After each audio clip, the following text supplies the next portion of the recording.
नमस्कार, आप देख रहे डीटीवी भारत और मैं हूं आपके साथ सृष्टि श्रीवास्तव। इस वक्त हमारे साथ लोजपा रामविलास के प्रवक्ता चंदन सिंह मौजूद हैं। इनसे कुछ राजनीतिक मुद्दों पर बात होगी। तो सबसे पहले चंदन सिंह जी, मेरा आपसे पहला सवाल यही रहेगा कि लोजपा रामविलास ने नया चुनाव चिन्ह हासिल किया, तुरंत पार्टी बनी, चुनावी मैदान में उतरी, साथ साथ कांग्रेस को भी पीछे छोड़ दिया। कैसा रहा, लोगों का समर्थन कैसे मिला आपको, कैसा रहा आपका एक्सपीरियंस? देखिए, बहुत शानदार कुशेश्वर स्थान और तारापुर की महान जनता है जो आदरणीय चिराग पासवान जी में भविष्य को देख रही है। और हमारे स्वर्गीय संस्थापक आदरणीय रामविलास पासवान जी का जो विचारधारा था उसको हम लोग लेकर चल रहे थे। और बिहार फर्स्ट, बिहारी फर्स्ट का हमारे पास विजन था।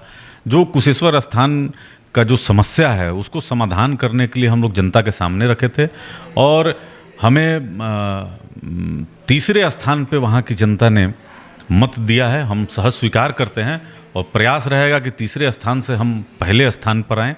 देखिए, कुशेश्वर स्थान में और तारापुर में एक साजिश को जो रचा गया, आप अगर देखेंगी तो समस्तीपुर के सांसद प्रिंस राज जी के सोशल मीडिया पे एक मफलर का फ़ोटो है, वो भी बंगला छाप का, जो वहाँ पर जानबूझकर बांटा गया। और एक हमारे जो वोटर हैं, जो देखिए हमारे तो हर एक तबके में वोटर हैं, लेकिन खास करके जो दलित वर्ग है उसमें जो हमारे वोटर थे उनको कंफ्यूज करने के लिए, दिग्भ्रमित करने के लिए भरपूर प्रयास किया गया। और जो धनबल का राज्य सरकार ने प्रयोग किया, अपने शासन प्रशासन का प्रयोग किया। आपने देखा, आपने सुना होगा कि वीडियो कैसे एक डीलर को धमकी दे रहे हैं। बहुत सारे ऐसे कारण थे, लेकिन उसके बावजूद हमारे नेता आदरणीय चिराग पासवान जी का जो विजन था, बिहार फर्स्ट बिहारी फर्स्ट, उस पर जनता ने मुहर लगाई है। और बिहार में हम तीसरे स्थान पे हैं और देश की प्रमुख विपक्षी पार्टी कांग्रेस से हम लोग आगे हैं। चिराग पासवान जी ने हमारे चैनल से कल बात की थी, डीटीवी भारत से। उन्होंने कहा था कि धांधली हुई है, नीतीश कुमार धांधली के कारण जीते हैं। देखिए, नीतीश कुमार जी अपने विकास के कारण नहीं जीते चुनाव। ऐसा नहीं कि पिछले 16 साल में कुशेश्वर स्थान का उन्होंने इतना विकास कर दिया कि वैनिश हो गया है।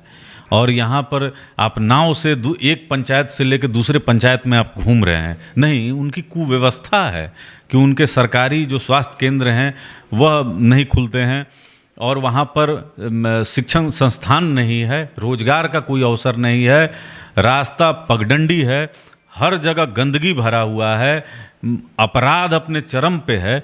तो ऐसी कोई व्यवस्था नीतीश कुमार जी के शासनकाल में नहीं हुई है। लेकिन इनके जितने कैबिनेट मंत्री थे वहाँ पर ये कैंप किए हुए थे और धनबल का प्रयोग कर रहे थे। कई फुटेज हैं, हम लोग तो चुनाव आयोग के पास भी गए और सारे साक्ष्य हम लोग वहाँ पर दिए हैं। बाकी देखना है कि क्या कार्रवाई चुनाव आयोग के द्वारा हो रही है। बिहार सरकार में मंत्री है सुमित सिंह, उनका बयान आया था चिराग पासवान के ऊपर कि हेलीकॉप्टर नहीं उड़ा पाया और भी काफ़ी कुछ कहा था उन्होंने। देखिए, सुमित जी का इतना बड़ा कद नहीं है कि वो आदरणीय चिराग पासवान जी के बारे में कुछ बोले। अलबत्ता उन्हीं के क्षेत्र में एक दलित युवक का मैंने देखा कि उसने आरोप लगाया सुमित सिंह जी पे भ्रष्टाचार का। कई ऐसे योजनाएं हैं जहां वह स्पष्ट बोल रहा है कि माननीय मंत्री महोदय का कमीशन फिक्स है। तो जवाब तो माननीय मंत्री जी को देना चाहिए कि उन्हीं के क्षेत्र का, चकाई क्षेत्र का एक युवक उन पर आरोप लगा रहा है। अगर आरोप निराधार है तो यह एफआईआर दर्ज कराए।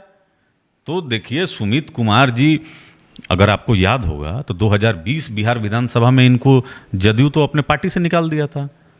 इनको तो विधानसभा लड़ने का सिंबल भी नहीं दिया गया, टिकट भी नहीं दिया गया। मुख्यमंत्री पे टीका टिप्पणी कर रहे थे और आरसीपी सिंह पे और ललन सिंह पे टीका टिप्पणी कर रहे थे। तो अभी तो देखिए, ये मंत्री हैं, मलाई खा रहे हैं।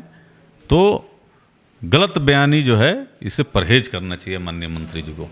अच्छा, लोजपा ने एक तरीके से नई जीत हासिल की है, तीसरे नंबर पे आके कांग्रेस को पीछे छोड़ के नया चुनाव चिन्ह के साथ। तो पार्टी की अगली तैयारी क्या है, जश्न में डूब जाने की या फिर कुछ प्लान है? देखिए, बहुत अथक प्रयास से, बहुत मेहनत से आदरणीय चिराग पासवान जी ने जो ये मत हासिल किया है, ये जनता का विश्वास है और इसको हम लोग कायम रखेंगे। देखिए, हम तीसरे स्थान पे हैं। हम पहले स्थान का प्रयास करेंगे कि 2025 में, 24 में और 25 में जो लोकसभा विधानसभा के चुनाव होंगे तो उस पर हम लोग पहले पे आ सके। तो हम लोग एक विजन लेके चल रहे हैं, बिहार फर्स्ट बिहारी फर्स्ट। किस तरीके से बिहार में पलायन को रोका जा सके, स्वास्थ्य की अच्छी व्यवस्था हो, यहाँ पे शिक्षण संस्थान हो, जो कोटा में बच्चे पढ़ते हैं वो बिहार में पढ़ें, और टूरिज़्म का कैसे विकास हो। तो बहुत सारे ऐसे विषय हैं जिसको हम लोग लेकर जनता के बीच में जाएंगे। और चिराग पासवान जी को जो लोग एक साजिश के तहत हमारा जो बंगला छाप था उसको फ्रीज कराने का काम किए हैं, एक वह भी कानूनी लड़ाई है जिसको हम लोग लड़ने का काम कर रहे हैं।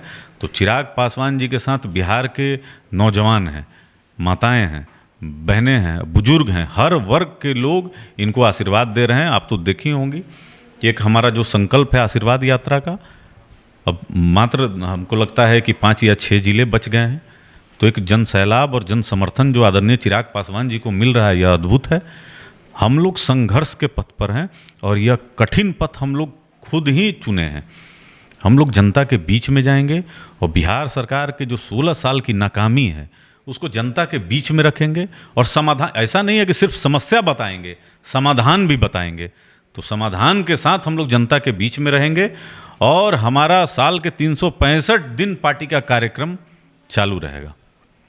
जेडीयू प्रवक्ता निखिल मंडल ने अपने फेसबुक पोस्ट किया है, फेसबुक पर एक, उसमें उन्होंने तेजस्वी जी पे तंज कसते हुए कहा है, क्या तेजस्वी बाबू कुछ मीठा हो जाए। अब तो देखिए, यही इनके प्रवक्ता हैं कि 2020 के बिहार विधानसभा में पहले नंबर से तीसरे नंबर की पार्टी बने तो ये लोग अपने पार्टी कार्यालय ही जाना छोड़ दिया था। अभी अगर मैं उपचुनाव की भी बात करूं तो आप देखेंगे कि रुझान जैसे जैसे आरजेडी के पक्ष में शुरुआती दौर में आने लगे तो सन्नाटा छाया हुआ था जदयू के कार्यालय में। तो ये सब तो ओछी बात है, जो निखिल मंडल जी ने कहा यह ओछी बात है, ऐसी होनी नहीं चाहिए थी। तेजस्वी जी ने भी बहुत अच्छा फाइट दिया है। तो राजनीति में तो कोई जीतेगा कोई हारेगा, संघर्ष तो होता रहेगा, लेकिन मेन मुद्दा और विषय है कि बिहार का विकास हुआ कि नहीं हुआ। तो बिहार के कई विधायक शराब पी के दिखाई दिए, सोशल मीडिया पे है। तो माननीय मुख्यमंत्री जी 16 साल में क्या विकास किए, अपने विकास पे क्यों नहीं चुनाव लड़ते हैं? ये अपने धनबल का जो प्रयोग कर रहे हैं, तो ये तो दोनों उपचुनाव में हम लोग देखे 100 करोड़ से ऊपर का इन्होंने खर्च किया। जनता इनके पक्ष में नहीं है, लेकिन एक हवा बना रहे हैं जदयू के लोग। आने वाले विधानसभा के चुनाव में यह स्पष्ट हो जाएगा, जनता चिराग पासवान जी के साथ रहेगी। चूँकि जो नीयत साफ रखेगा बिहार की जनता उसी का समर्थन करेगी।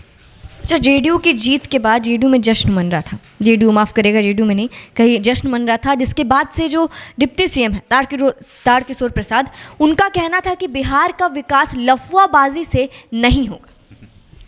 देखिए, अव्वल तो जश्न मनना नहीं चाहिए था। सुप्रीम कोर्ट का जो दिशा निर्देश है पटाखे पे, अगर आप देखेंगे तो उसमें भी चुनाव आयोग का भी जो गाइडलाइन है उसमें स्पष्ट लिखा हुआ है कि पटाखे के साथ आप जश्न नहीं मना सकते हैं। लेकिन आप देखी होंगी कि जदयू कार्यालय में भी और बीजेपी के उप मुख्यमंत्री भी जश्न में शामिल हैं अपनी अपनी जगह पे। तो यहाँ तो देखिए, जो सत्ता पक्ष के लोग हैं यह नियम कानून को मानने वाले लोग नहीं हैं, यह खुद ही नियम बनाते हैं और खुद ही नियम का उल्लंघन भी करते हैं। तो ये तो चुनाव आयोग को देखना चाहिए कि उनके गाइडलाइन का किस तरीके से खुल्लम खुल्ला सत्ता पक्ष उल्लंघन कर रही है। यह चुनाव आयोग का जो गाइडलाइन है उसका सरासर उल्लंघन है और इस पे कानूनी कार्रवाई होनी चाहिए। लेकिन अब तो जिनको कानूनी कार्रवाई करना है वही कर सकते हैं। चलिए, तो ये थे हमारे साथ प्रवक्ता चंदन सिंह, इनसे काफ़ी राजनीतिक मुद्दों पर बात हुई। चुनाव का रिजल्ट आ चुका है, जेडीयू को जीत हासिल हो चुकी है और तब से बयानबाजी का सिलसिला जो है वो जारी है। अब आगे देखना होगा कि और क्या बयानबाजी छिड़ती है। आप देख रहे थे DTV भारत, धन्यवाद।